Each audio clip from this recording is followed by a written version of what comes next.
So as we can see, there are a total of 5 models in our application. The user model with extra field of watch list, a listing item for all the details about item.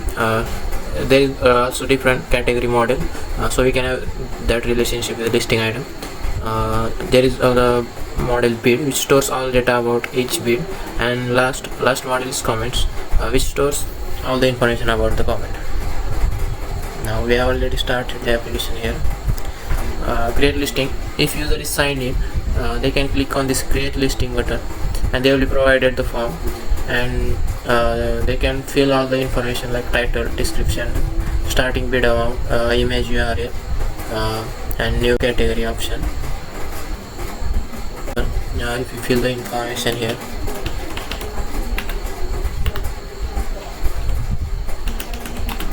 let's fill information for NVIDIA GTX 3070.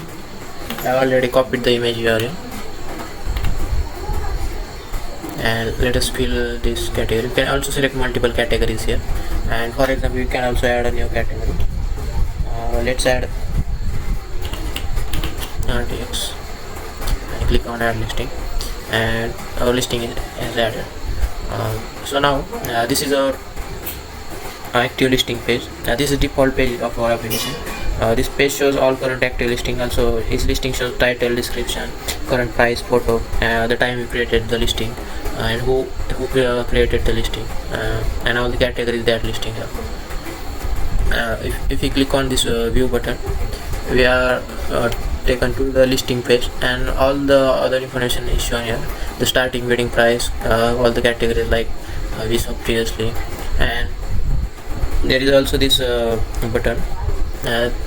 If you click on that, the item is added to watch list like this, and for viewing the item, we are also provided the button. For now, we will add this item to our watch list. Users can place the bid on item by bidding here. Note that bidding amount should be larger than last bid. If last bid exists, or if bidding has not started, the bidding should be equal or larger than the starting price. Your starting price is 50,000, so you can bid at 50,000 here. But if you want to bid now, the next bid should be larger than 50,000, because last bid is 50,000. If we try to bid 50, we get error that 50 bid should be higher. Let us try to bid 51, and this bid is successfully placed. Let us try 49, and bid is not placed. Next, if user is the one who created this listing, we are provided with close bidding button. In this case, we are the one who started this listed this product, so we were provided with that button. In this case, we are not provided the button because the user was different user, and like all the sign-in users can make comments, like in this case. For example, if you have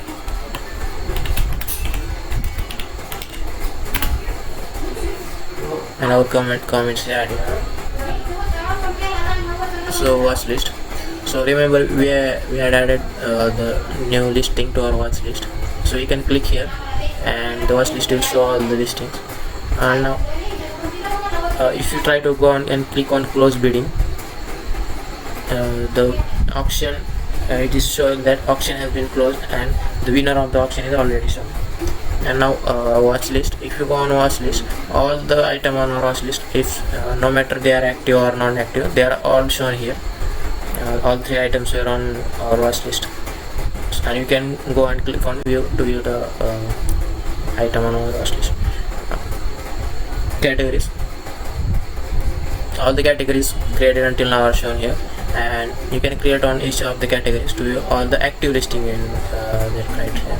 So if we know that our new listing was in RTX category, but since that is not active, we could not see that here. Now admin interface. We can go to admin interface, like go into this, and we can authorized administrator can view, add, edit any listing, comments, bid on this website. So bids can be edited, categories, comments, listing, all can be edited or changed. For example, if you go on listing items, we can select this and click on the item, or we can also go to item and edit any entries. So that's it.